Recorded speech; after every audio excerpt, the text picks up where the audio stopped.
All right, everybody, welcome to the next episode of Bass Fishing, Summer Bass Fishing Series for Youth. This one is so different than my other videos, and I told you on my last video or a video or two ago that I had the honor and privilege of receiving my grandfather's bass fishing lures. I was really close with my grandfather for a long time, and one of the things we really connected over, one of the things he really taught me and invested in me was the sport of bass fishing. He always used to tell me a bad day fishing is better than the best day at work. You know, be out in nature with the wind, the smells, the flowers, the animals, all these things are alive. I'm surrounded by life here. And to him, that was more special than almost anything, was to be in the presence of the living world, right? And I believe that we're closer to God, that God meets with us in nature. So it's really special to have these lures in my hand and to remember him today. This is a prop style lure called a nipidity. And I have not seen one of these I have not personally seen one of these in 25 years at least, if not 30 plus. This is a pretty rare one that you're just not gonna see anymore. It led me to my first 10-pound bass. I caught on the mini version, the 2-hook version of this, called the mini ditty, and I caught a lot of really big bass on it. My grandfather caught a bunch of really huge bass on it, and it really does work. This one I'm probably not going to take out of the package because it's probably 30 years old or more, and it's an antique. It's a collectible antique. Now, that's kind of the tried and true. You know, everybody that bass fishes has an ace in the pocket, right? Has an ace in the back pocket that they know, they have a huge amount of confidence in it. They're very good at working that lure or presentation, whatever it is. And if they need a bite, that's what they go to. Every pro does it too.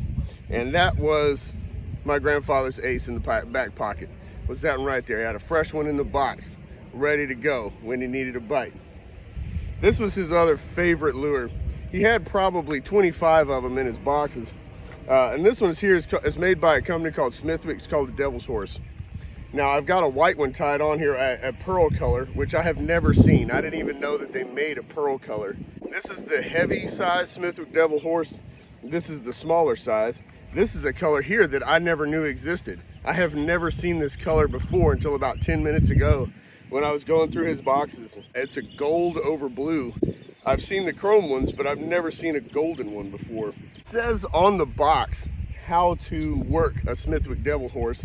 And really what it says on the box applies to nearly all of these prop style topwater baits, okay? They have these props on them that's kind of spit water everywhere when you twitch it. On the box to go in a 2, 3, 4, back to 2, 3, 4, like so. My grandfather worked it in a 1-2 kind of cadence. So it would go 1, 1, 2 with the little twitches. Did that because a lot of times if the bass is right underneath it and he's like, man, move again, bet you won't.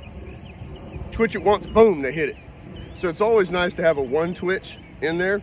That's the reason he did that. Now, it says on the box to go to 2 twitches, 3 twitches, 4 twitches, then back to 2. And so I'm gonna try that here on the camera for you.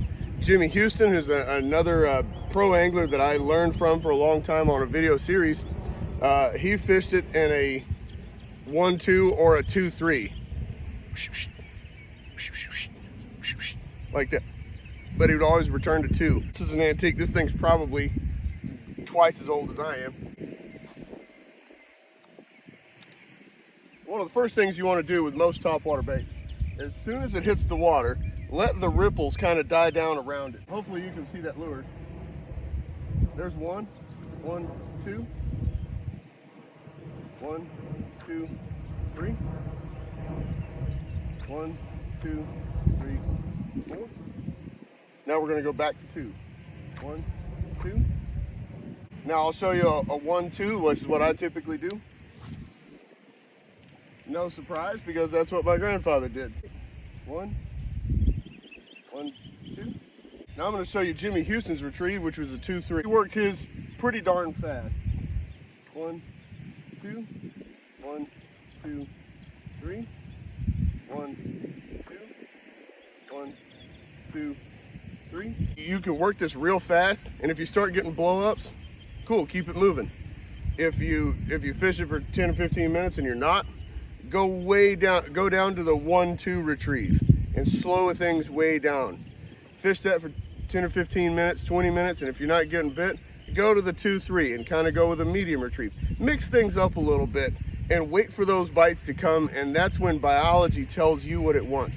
You got to wait on the bass to communicate with you to some extent. It's very fun and very engaging mentally for me to vary up the retrieves, to try new things, try new lures, new colors, try the old tried and trues, get the one that's the one-off special edition color. Why not? And just see how biology responds to it. This is essentially science. We're experimenting here and trying new things, and it's great.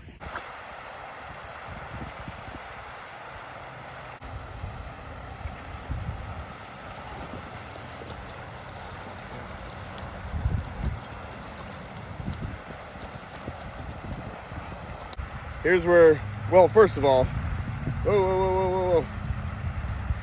Okay, you see how I did that? I didn't go for the lip.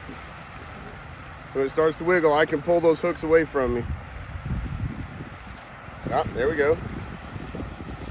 Now, when you buy your first topwater bait, particularly if it's one that has 3 treble hooks in it, kind of like this one does, then it would behoove you to get yourself a pair of needle nose pliers. All this is really special. Catch this little bass on my grandfather's favorite lure, one of his actual wooden antique fishing lures. You know, that's really special. It's like having him here with me today. All right, so what I'm doing, well, first of all, let me release this fish and then I'll explain to you why I chose this spot. If you can lay fish in the water, you shouldn't throw fish in the water. If you can, lay them in softly and let them swim away on their own steam. Anyway, the reason I chose this particular spot is because I have a lot of diversity here. There's a lot of different high percentage areas. We're way at the back of one pond. It's kind of concentrated. I've got a real shallow spot here with some tufts of tall grass of cattails. I've got a tuft of cattails back here, a couple of different types of grass. There's also a lot of different submergent vegetation under the water. And so I know that vegetation is there because I fished other lures and I got hung up in these weeds, so I know there's a layer of grass underneath the water that you can't see. That's why I chose this spot to fish a topwater bait, because I know that anywhere in that grass, the bass can come up out of that grass and hit that topwater bait, which is exactly what happened. So this is a perfect example of how to use the Smithwick Devil's Horse and really all prop style topwater baits. Have a great day.